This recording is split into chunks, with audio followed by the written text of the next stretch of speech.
आज वीडियो में अपने जो पृथक्करण की विधियां हैं उनके बारे में पढ़ा था। घुलनशील मिश्रण से कैसे पृथक किया जाता है, अघुलनशील मिश्रण को कैसे पृथक किया जाता है, तो उसकी कुछ विधियां थी। कौन कौन सी अपने वाष्पीकरण विधि के बारे में पढ़ा था, ऊर्ध्वपातन विधि के बारे में पढ़ा, प्रभाजी आचरण के बारे में पढ़ा था अपने।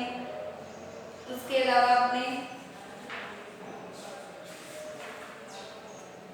जो वायु से गैसों को पृथक कैसे किया जाता है उसके आरेख को पढ़ा। आज अपने इस वीडियो में वायु के घटकों का पृथक्करण नया टॉपिक, मतलब पहले उसमें रेखा चित्र द्वारा समझ लिया कि वायु के घटकों को कैसे पृथक करते हैं। अब उसी टॉपिक का ये अगला पार्ट है जिसमें अपने डायग्राम से इसे समझेंगे कि गैसें हैं उनको अलग अलग कैसे पृथक कर सकते हैं। तो सबसे पहले क्या करते हैं, जो गैसें होती हैं उन्हें क्या एक किसी भी फ्लास्क में या किसी भी गैसों को मिश्रण लिया जाता है। उस मिश्रण को क्या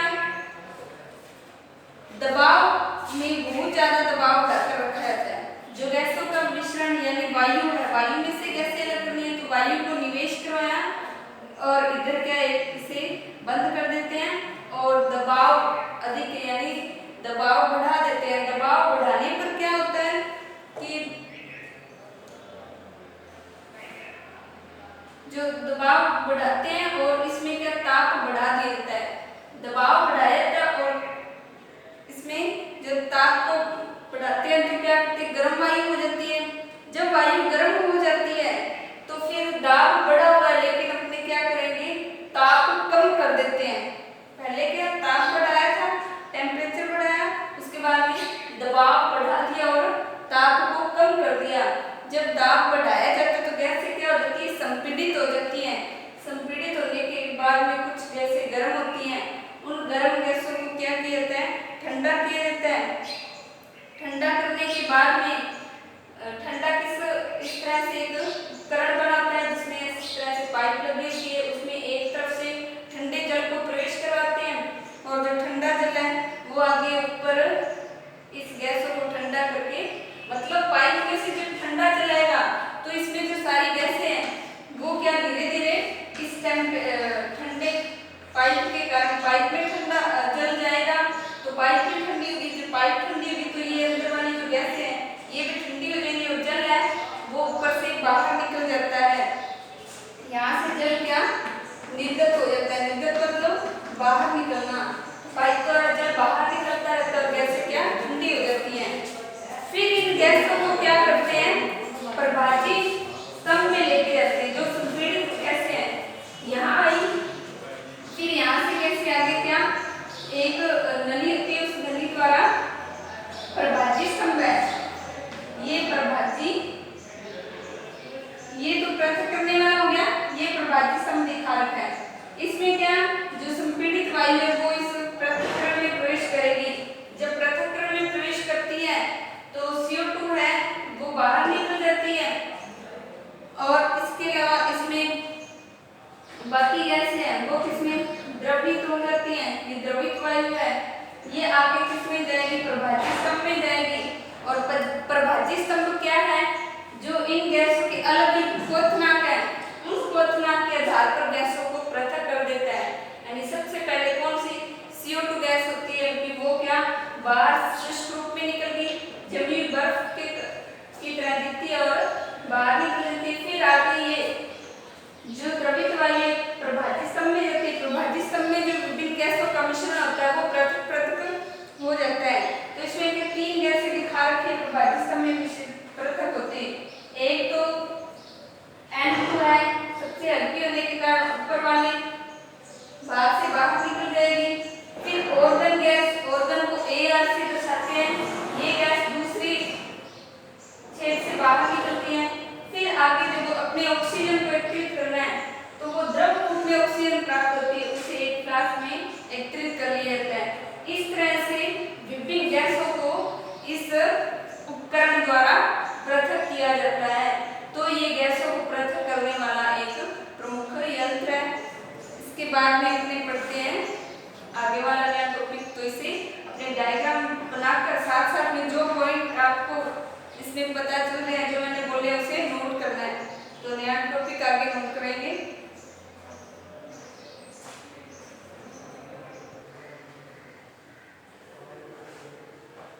फिर आगे है अशुद्ध नमूने में से शुद्ध पदार्थ अलग करना। तो वो विधि अपने कौन सी इसमें लिखेंगे? क्रिस्टलीकरण विधि। तो सबसे पहले तो आप लिखेंगे कि क्रिस्टलीकरण क्या है। क्रिस्टलीकरण विधि किसे कहते हैं? क्रिस्टलीकरण मतलब क्रिस्टल प्राप्त करना। तो ऐसी विधि जिसमें क्या शुद्ध नमूने को क्रिस्टलों द्वारा पृथक किया जाता है। तो क्या लिखेंगे? क्रिस्टलीकरण विधि जिसके द्वारा जो शुद्ध पदार्थ है उसे क्रिस्टल के रूप में प्राप्त किया जाता है। शुद्ध पदार्थ को क्रिस्टल के रूप में प्राप्त करना क्या कहलाता है? क्रिस्टलीकरण विधि कहलाती है। तो क्रिस्टलीकरण विधि को समझने के लिए अपने एक प्रयोग करके देखेंगे। तो उसमें सबसे पहले क्या है, एक चीनी मिट्टी की प्याली लेंगे। उस प्याली में क्या अशुद्ध कॉपर सल्फेट यानी नीला थोथा अशुद्ध होगा, कुछ उसमें अशुद्धि होगी, उसे लेते हैं, उसे प्याली में लेते हैं। फिर उसे प्याली में लेकर उसमें क्या करते हैं, थोड़ी सी जल की मात्रा को घोल देते हैं। यानी कॉपर सल्फेट के जो क्रिस्टल थे उसे किसमें घोला? जल में घोल दिया। अब जल में घोलने के बाद में क्या करेंगे, उसे छानक द्वारा छान लेते हैं। तो छनक पत्र प्रयोगशाला में होते हैं, उससे इसे छान लिया जाता है। छानने के बाद में अपने यदि संतृप्त विलयन प्राप्त करना है, संतृप्त विलयन जिसमें बिल्कुल अशुद्धि ना हो, तो उस संतृप्त विलयन को प्राप्त करने के लिए जल को कॉपर सल्फेट के घोल से वाष्पीकृत कर देते हैं। मतलब अब कॉपर सल्फेट है, उसमें जल घुला हुआ था, छानने के बाद में भी कॉपर सल्फेट गीला रहेगा, जलयुक्त रहेगा। तो उस जल को सुखाने के लिए क्या, उसे वाष्प में जल को उड़ा देते हैं, जल वाष्पीकृत हो जाएगा और जो बचेगा वो क्या होगा? कॉपर सल्फेट होगा। तो जब जल वाष्पीकृत हो जाता है तो विलयन को छानक पत्र से ढक देते हैं। जल को वाष्पीकृत करने के बाद में जो भी विलयन बचा उसे छानक पत्र से ढक देते हैं तथा कमरे के तापमान पर इसे ठंडा होने के लिए रख देते हैं। जब ये विलयन क्या, कॉपर सल्फेट का विलयन है, इसमें से जल निकल गया और कमरे के तापमान पर ठंडा हो जाता है, तो जो कॉपर सल्फेट है ये चीनी मिट्टी की प्याली में एक क्रिस्टल के रूप में दिखाई देंगे, एक परत बन जाएगी क्रिस्टलों की। तो कॉपर सल्फेट के शुद्ध क्रिस्टल प्राप्त अपने को चीनी मिट्टी की प्याली में मिलेंगे। तो इस प्रकार अपने क्रिस्टलीकरण विधि में कॉपर सल्फेट को शुद्ध किया जा सकता है। तो सबसे पहले तो ये विधि है, किसके लिए नोट करना है इसमें, यह विधि ठोस पदार्थों को शुद्ध करने में इसका उपयोग किया जाता है। तो ये विधि थी। अब इसके बाद में क्या, इसका उपयोग किसमें किया जाता है? जो ठोस पदार्थ होते हैं उनको शुद्ध करने में क्रिस्टलीकरण विधि का उपयोग किया जाता है। यह विधि उत्तम क्यों होती है वाष्पीकरण विधि से? क्योंकि इसमें क्या ठोस पदार्थ विघटित हो जाते हैं और कुछ चीनी के समान जो गर्म करने पर झुलस जाते हैं। जो क्या होते हैं, इसमें ठोस पदार्थ होंगे वो विघटित हो जाते हैं और जो कुछ अशुद्धि होगी वो गर्म करने पर झुलस जाते हैं। छानने के बाद भी अशुद्ध विलय पदार्थ को विलायक में, इसमें से विलायक में घोलने पर विलयन में कुछ अशुद्धियां रह जाती हैं। ये वाष्पीकरण होने पर भी अशुद्धियां क्या होती हैं, ठोस को दूषित कर सकती हैं। तो वाष्पीकरण विधि में तो क्या कुछ अशुद्धियां रह जाती है, लेकिन इसमें क्या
जल से शुद्ध नमक प्राप्त करना,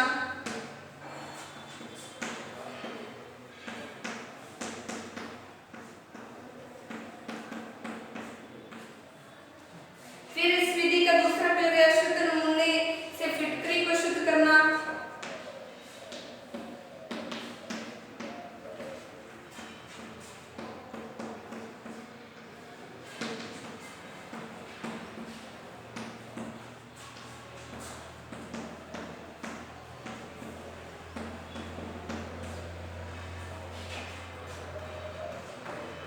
अशुद्ध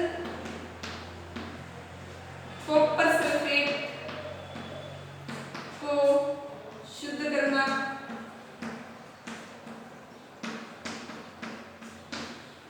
तो ये क्रिस्टलीकरण विधि है। इसमें क्या ठोस पदार्थों को क्रिस्टल के रूप में प्राप्त करके शुद्ध किया जाता है। तो ये विधि कंप्लीट हुई। इसके बाद में अपने आगे भौतिक और रासायनिक परिवर्तन है उसके बारे में पढ़ेंगे। तो भौतिक और रासायनिक परिवर्तन क्या है?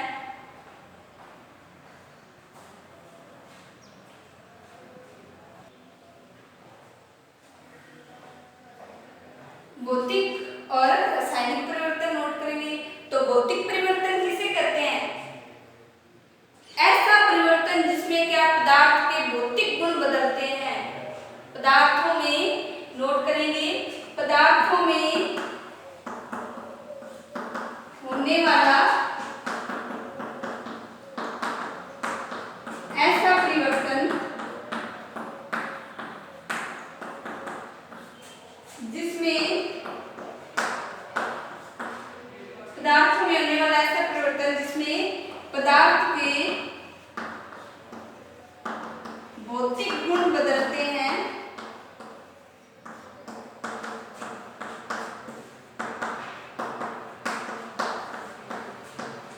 वह रासायनिक गुण, रासायनिक गुणों में कोई परिवर्तन नहीं होता है।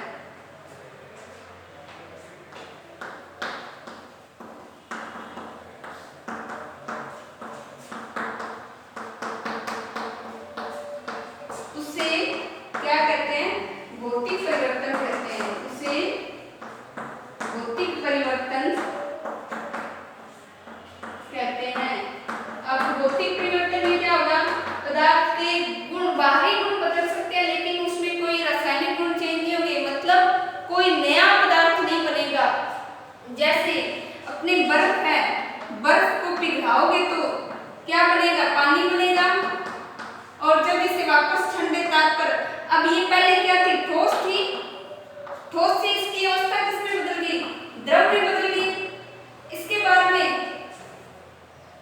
ये द्रव में बदल गई और द्रव से फिर इसे और ज्यादा गर्म किया तो ये किस में बदल सकती है? जल वाष्प में बदल सकती है, यानी गैस रूप में। तो इसमें क्या? बर्फ पानी में बदली, पानी से वापस बर्फ बना सकते हो। अगर पानी को और ज्यादा गर्म करते तो जल वाष्प बनता है, उस जल वाष्प को संघनन करने पर वापस जल में बदल जाता है। तो इसमें क्या कोई भौतिक परिवर्तन नहीं हुआ। यह परिवर्तन उत्क्रमणीय होता है। उत्क्रमणीय मतलब जो दोनों दिशा में, जिसमें एक पदार्थ को परिवर्तित करने के बाद पुनः वापस उसी पदार्थ में बदल सकते हैं। पानी से बर्फ बदल सकते हैं और बर्फ से पानी। तो ये भौतिक परिवर्तन है। इसमें क्या? पदार्थ के रंग बदल सकता है, अवस्था बदल सकती है, गंध बदल सकती है। परिवर्तन कौन से होते हैं इसमें? परिवर्तन होने वाले रंग, गंध, अवस्था, यही चेंज होता है। इसके अलावा कोई नया पदार्थ नहीं बनेगा। इसमें पानी में कोई नया पदार्थ नहीं बना, पानी ही वाष्प के रूप में बनी है और वाष्प वापस पानी बदल सकती है और पानी वापस बर्फ में बदल सकता है। ये भौतिक परिवर्तन है। रासायनिक परिवर्तन में क्या होता है? पदार्थ के भौतिक गुणों के साथ साथ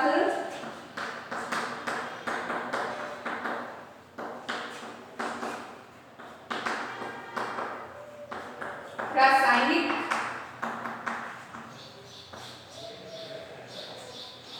रासायनिक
लेकिन रासायनिक परिवर्तन में ऐसा नहीं होता। रासायनिक परिवर्तन में अगर कोई वस्तु एक बार किसी दूसरे पदार्थ में बदल गई तो उसे वापस नहीं लाया जा सकता, यह अनुत्क्रमणीय होता है। ये क्या होता है? ये परिवर्तन उत्क्रमणीय होता है।